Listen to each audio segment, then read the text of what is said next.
Manchester police responded to 410 West Middle Turnpike after an argument over crab legs at the buffet table escalated into a physical confrontation, police said. During this dispute, a 21-year-old man was punched in the face and lost a tooth. His mother jumped in and used pepper spray on her son's attackers. Police say her actions were in self-defense and she is not facing any charges. Police arrested a Windsor couple, Clifford Knight, 45, and LaToya Knight. Clifford Knight was charged with third-degree assault and disorder conduct. LaToya Knight is charged with disorderly conduct and threatening. The manager said on Tuesday that he had to send a full house home and throw away all the food. The Manchester Fire Department responded to vent out the restaurant after the pepper spray was deployed. The restaurant was closed until Sunday as the health department assessed the air quality. A Vernon woman was arrested today and charged with fraudulent collecting more than $11,000 in unemployment compensation benefits. Sandra Carter was arrested by inspectors from the Unemployment Compensation Fraud Unit. She was also charged with 1 count of each larceny in first degree of defraudulating the public community and unemployment compensation fraud. Carter was released on a $10,000 non-surety bond and is scheduled to appear in New Britain Superior Court on April 14, 2016. A worried mother is speaking out after her daughter got severely sick after a fun visit to a family-friendly goat farm. Her daughter is one of more than 36 families whose loved ones came down with the serious cases of E. coli as of Wednesday. The state's Department of Health confirms there have been 41 cases of E. coli linked to the Oak Leaf Dairy Farm in Lebanon. By Monday morning, I noticed she had some jaundice around her face, so I called her doctor's office and they said to take her to the ER, the mother said. Her daughter wasn't alone. 41 other visitors to the farm, varying in age from 9 months old to 45 years old, had confirmed cases of E. coli linked to the farm. Meanwhile, Oak Leaf Farm's barn remains closed until further notice, and the farm is cooperating with investigators.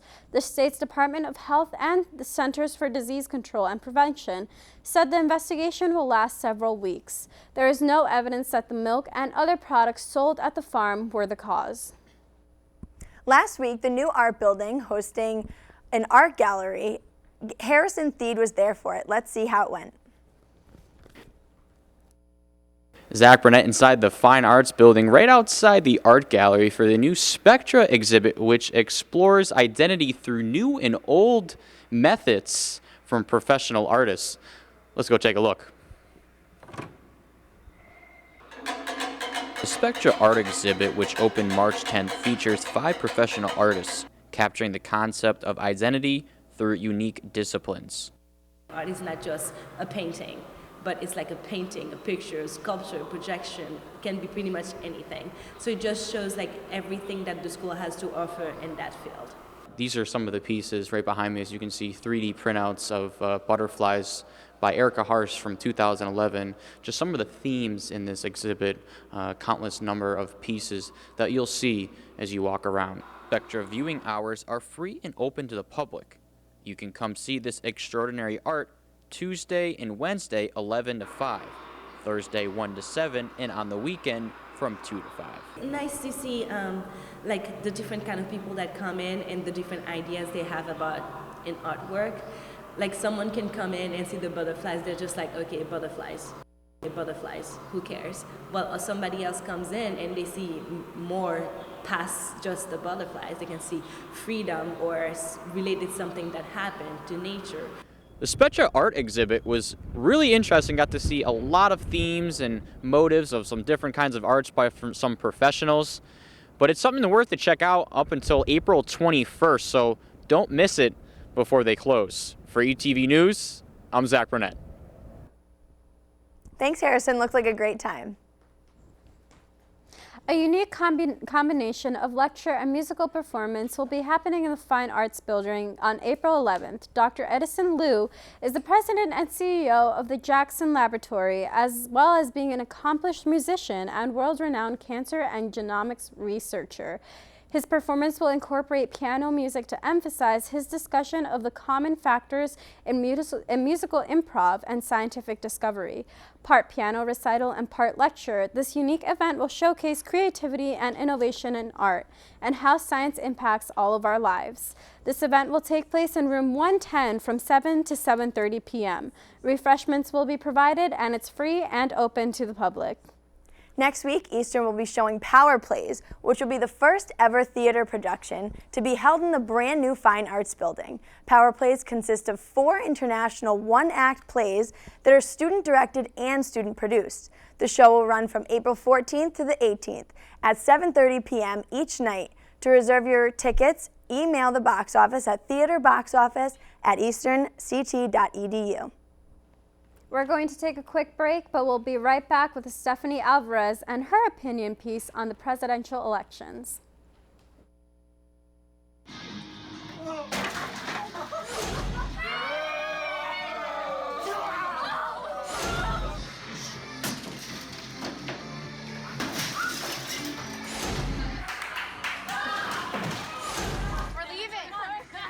Most party fouls are pretty dumb. But if you decide to drink and drive underage, you could lose your license and your freedom. Underage drinking and driving. The ultimate party foul. They said I have troll teeth. That my voice sounded like a possessed baby doll. That no one would ever love someone as stupid as me. That I was fat, ugly. Disgusting.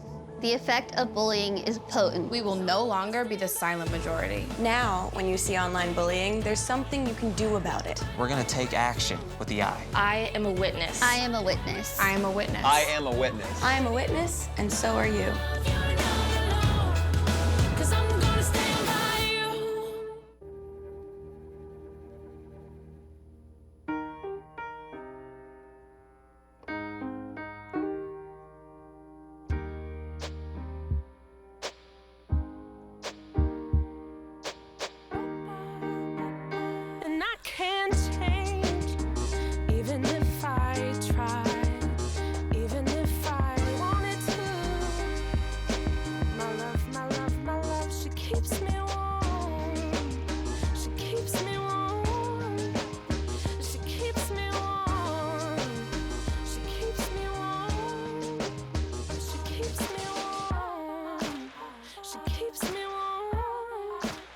We are neighbors and best friends. I love my sister. My heart doesn't see race. Love is love. Our family is no less than any other family.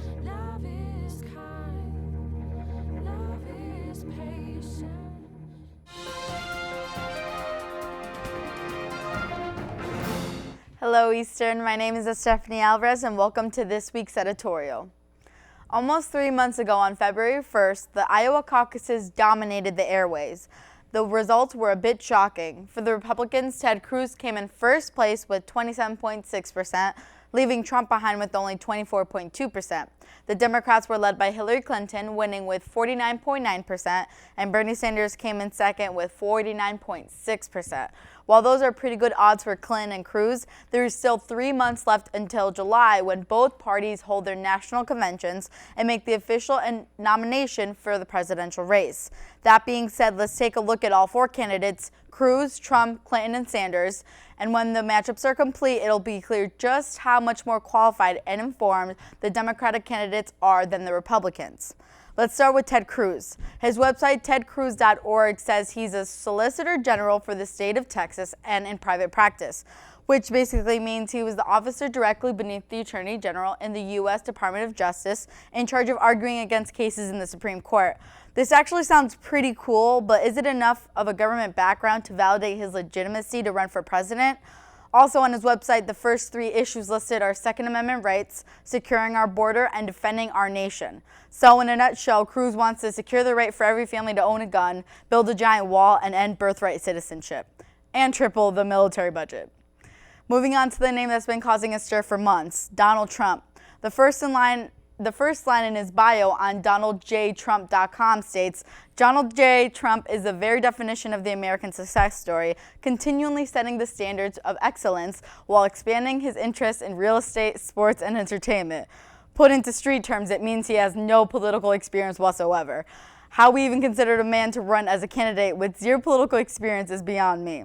Now moving on to Hillary Clinton. HillaryClinton.com lists her credentials as being the Secretary of State, Senator of New York, First Lady of the United States, First Lady of Arkansas, a practicing lawyer and professor, activist, and volunteer. That's a pretty strong list. Also on her website, Hillary lists 27 issues she wants to tackle as president. That is 4 times the number of issues Cruz and Trump had listed in their issues combined. Some of the most prominent issues listed that weren't even mentioned by the 2 Republicans are women's rights, infrastructure, criminal justice reform, and climate change and energy. Finally, we have Bernie Sanders. He was elected to the U.S. Senate after 16 years as Vermont's sole congressman in the House of Representatives. Bernie is now serving his 2nd term in the U.S. Senate. Is how his website, BernieSanders.com, begins to describe Sanders. That means that Bernie has spent more than 30 years working for both local and federal government. Among these issues listed on his site, there is income and wealth inequality, medical care for all, and racial justice. Each one of the Democrats have decided to run only after completing their fair share in political work and have decided to take on issues that affect every single part of the U.S. population. Even Trump's proposed tax reform only helps out the middle class by deducting taxes, which, by the way, cost the government trillions of dollars. While focusing on national security is a big concern for every government official, personal security is arguably even bigger. Is money for military action across seas more important than providing the necessary living expenses every American needs every single day? While these questions can't be answered by website bios, it's important for us to consider these promises being made by candidates and how it'll affect our day-to-day lives. Choose carefully, America. Thanks for joining me. I'm Stephanie Alvarez. See you next week, Eastern. And we'll be right back after these short messages. Coming up on ETV News, we take a look at the world of local organic businesses and step into the RDT Spring Showcase. All this and more when ETV News returns. The earthquakes you see in movies are one thing, but real life is a completely different animal. Just because you can't predict an earthquake doesn't mean that you can't prepare for one. In the event of a real earthquake, you should drop, cover, and hold on. Visit ready.gov/earthquake and practice what to do to keep you and your family safe in the event of a real earthquake. And you'll be seen as a hero by your family and your loved ones. Visit ready.gov/earthquake today. There's one thing you can never have sex without. It's not something you buy.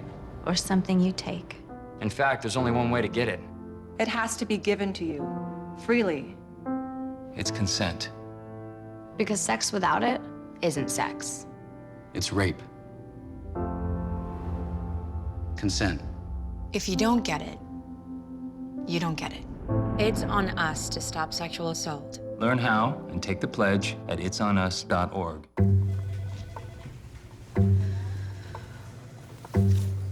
Please have a seat.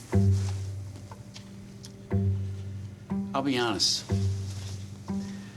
Your resume is not what I'm used to. I know.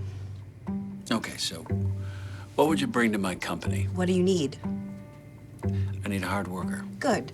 I've got 2 part-time jobs and to help my parents pay the bills. I need problem-solving skills. I got through high school without a car, a phone, or a computer. No college degree, though. Not yet, but life's taught me a lot, and I'm ready for more. Well, you're not the typical kind of candidate that I hire. But you are exactly what I'm looking for.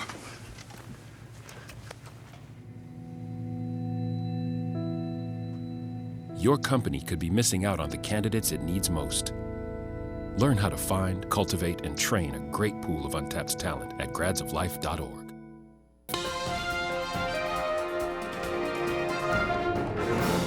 The month of April is National Distracted Driving Awareness Month. This month, Willimantic Police are targeting the illegal use of cell phones while driving. Captain Stanley Parizo Jr. of the Willimantic Police said in a press release, quote, "These types of enforcement campaigns are critical to keeping motorists safe. The numbers from the data tell the stark truth. Seatbelt compliance within the city was nearly 95% when recorded last summer. Drunk driving arrests went from 361 in 2004 to just over 120 arrests last year. These enforcement campaigns work, and lives are being saved through not only arrests and tickets, but through educating the public surrounding the dangers," end quote. Drivers who are found using cell phones while driving could be fined up to $150 for the first-time offenders and $300 for a second offense. So be safe and put your cell phones away while driving. The Connecticut Eastern Railroad Museum needs your help. The museum needs help for their opening day on April 16th from 10 a.m. to 1 p.m. Volunteers will be helping raking and general groundwork. Rakes and work gloves will be provided, as well as transportation to the museum and back to campus. If you're interested in volunteering, you can register with the CCE through the eWeb account under Student Services. If anyone needs more information on the event, be sure to contact Kim Silcox. Wednesday, March 30th, ETV's own Danny Fountain reported on the Sustainable Business panel held in the Student Center Theater. Let's go check it out. Hi, I'm Danny Fountain reporting live for ETV News from the Student Center Theater for today's Sustainable Businesses panel.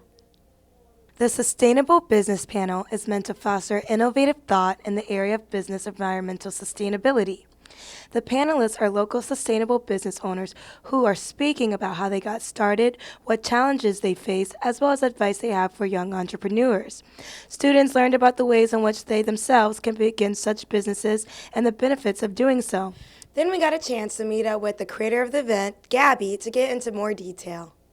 You can be an economics major or business major and still use some of the strategies that people use in environmental sustainability in order to kind of combine them together and make something good out of it. So I think a lot of students just think that sustainability is for the activists of the world and they can't really make money off of, you know, starting a sustainable business, but as we can see here, there's like successful people who made money off of sustainability. So I think that's what the point I was trying to make.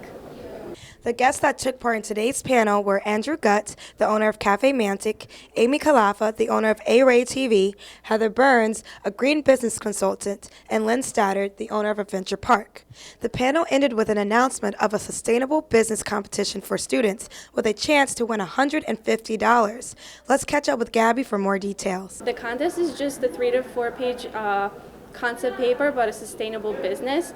The idea kind of came out when I was talking to Dr. Packus about something students can do to kind of start thinking innovatively about sustainability. Thank you for the panelists for visiting Eastern. The students got to learn a lot about successful energy efficient businesses.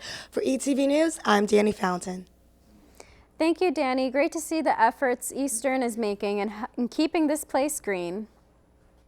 Attention all seniors, start the countdown until commencement with the class of 2016 at Blarney's Cafe on Friday, April 15th. Come down and enjoy free pizza and wings with your classmates starting at 6 p.m. This event is open to all seniors, and in order to attend, you must be 21 years or older, and you must bring an Eastern ID. Guests will not be allowed into Blarney's from 6 to 9 p.m. Contact Casey Kensey for more information. This weekend, the People Helping People Club will be selling lemonade to raise money to help fight against childhood cancer. All of the proceeds will be going to Alex's Lemonade Stand Foundation, which raises money for childhood cancer awareness. If you don't like lemonade, you can still support this good cause by purchasing merchandise or donating at the table. You can buy your lemonade on Friday, April 8th from 10 a.m. to 3 p.m. at the Women's Softball Tournament. On Thursday, April 11th from 7 to 7:30 in the Fine Arts Building, Choral Room 110, Dr. Edison Liu, President and CEO of the Jackson Laboratory, will present a unique combination of musical performance and scientific lecture.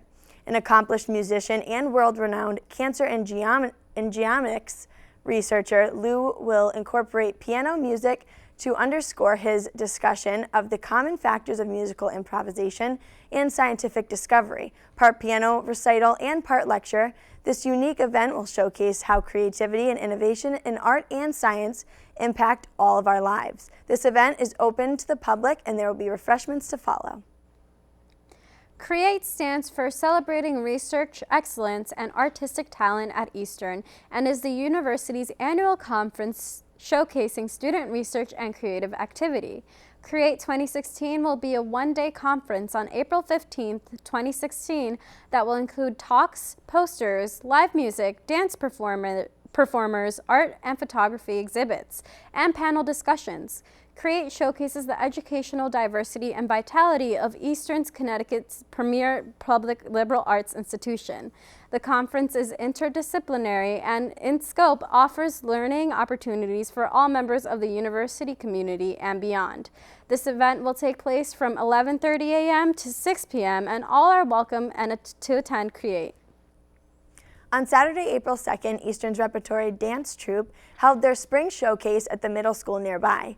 Repertory Dance Troupe, commonly known as RDT, is a range of dancers from freshmen to seniors, students, most of them that participate have a dance background, but all skill set levels are welcome. Each semester, a lot of hours are put into the showcase performances. This semester, the showcase had a variety of dance styles and music ranging from country to hip-hop. They also danced to a heartwarming soldier tribute and a tribute to those battling cancer. We look forward to seeing the next showcase. We're going to take another quick break, but we'll be right back with Zach Burnett and his sports update. Coming up next on ETV News, we speak to men's lacrosse co-captain Leah Murphy after their comeback victory, and we catch up with Eastern men's rugby team as they prepare for nationals in Colorado. All this and more when we return on ETV News. Hey, look, it's those guys. Get some drinks! Are you good to drive? I'm fine. How many did you have? I should be fine. You should be. Go and step out of the vehicle for me. See ya, buddy. Good luck. So turns out, buzz driving and drunk driving, they're the same thing, and it costs around $10,000. So not worth it.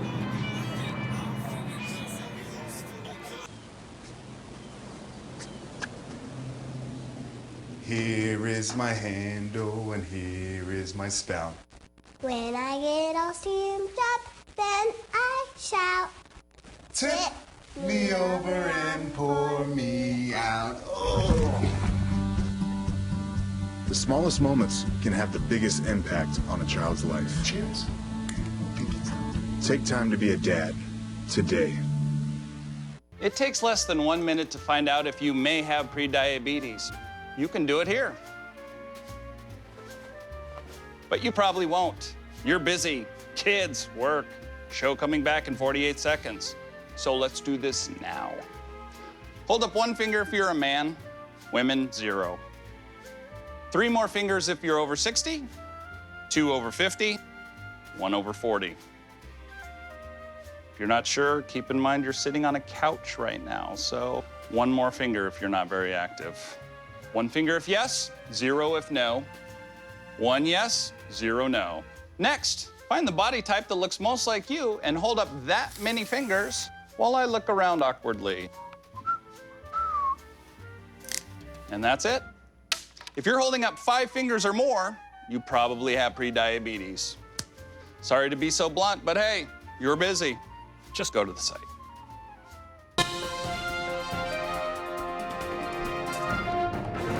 Welcome back. I'm Zach Burnett with this week's sports update.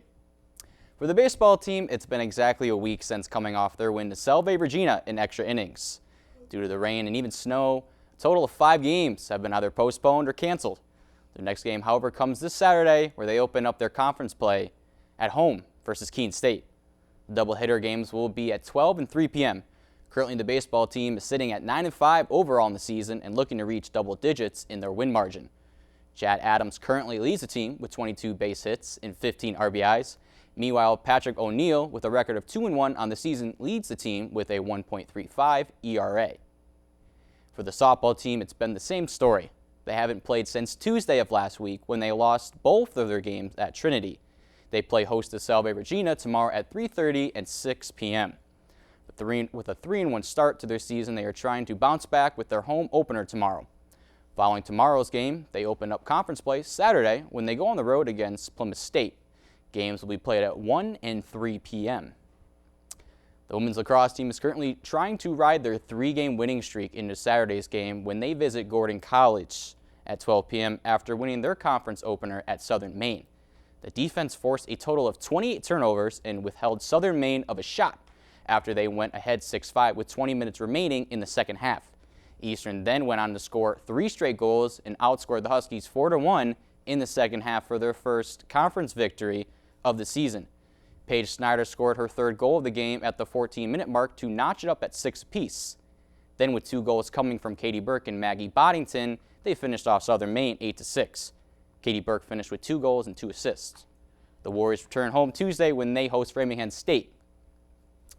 The 5-4 men's lacrosse team will have exactly 7 days the rest of this week to get ready for their next game this Saturday at Salem State after their thriller of a game last Saturday at home against Southern Maine. With the help of 2 goals from each senior co-captain, Liam Murphy and Dan Vasquez, they went on to defeat Southern Maine 9-7. After trailing for most of the game, the Warriors won in just about every statistical category. Eastern outscored the Huskies in the final 2 quarters 6-3. The Warriors come back home this Saturday when they take on UMass Dartmouth. We caught up with senior co-captain Liam Murphy after his 2-goal performance. We've had people step up. When Rochelle went down, it was a big loss, but we've had guys like, Dave Borowski, Nick Fernandez scored today.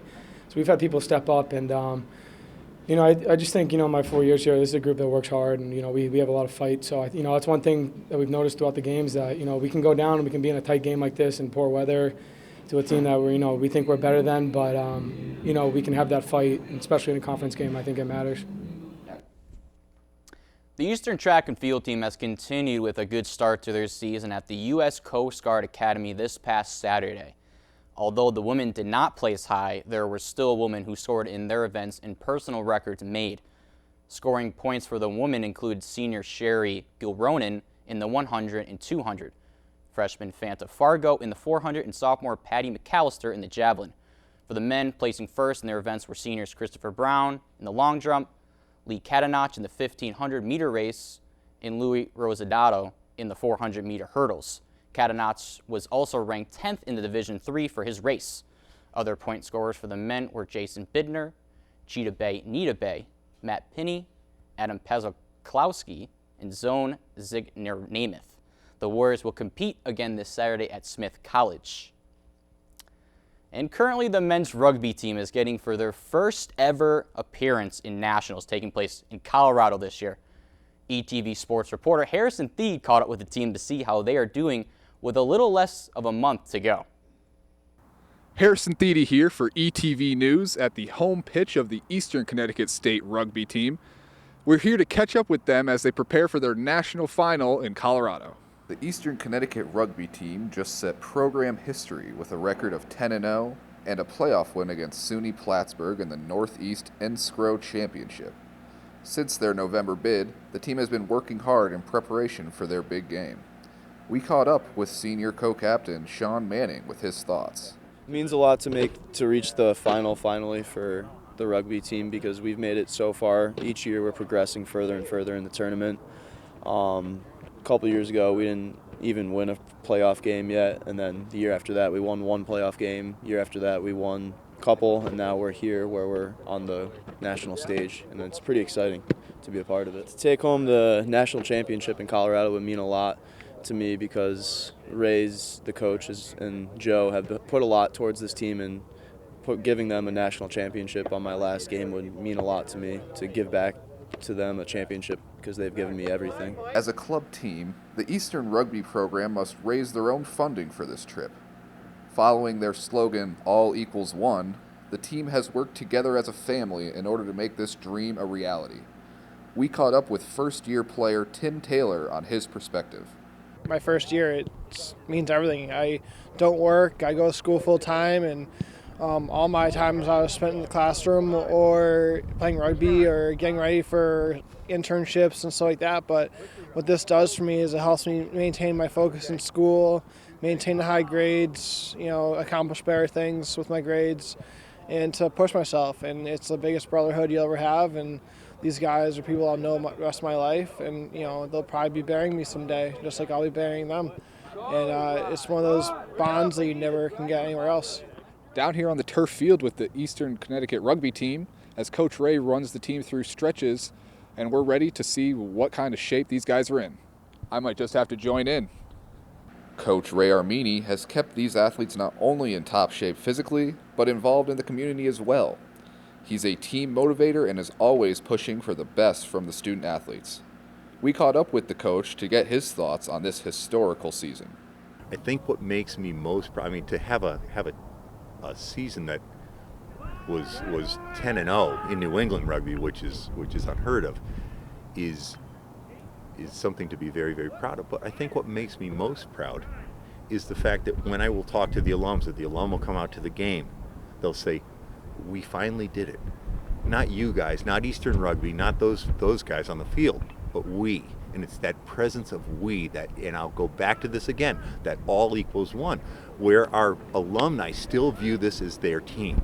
Friends and family will follow along on the journey as the Eastern Connecticut State Rugby team looks to take home a national championship. The national championship games are April 30th and May 1st.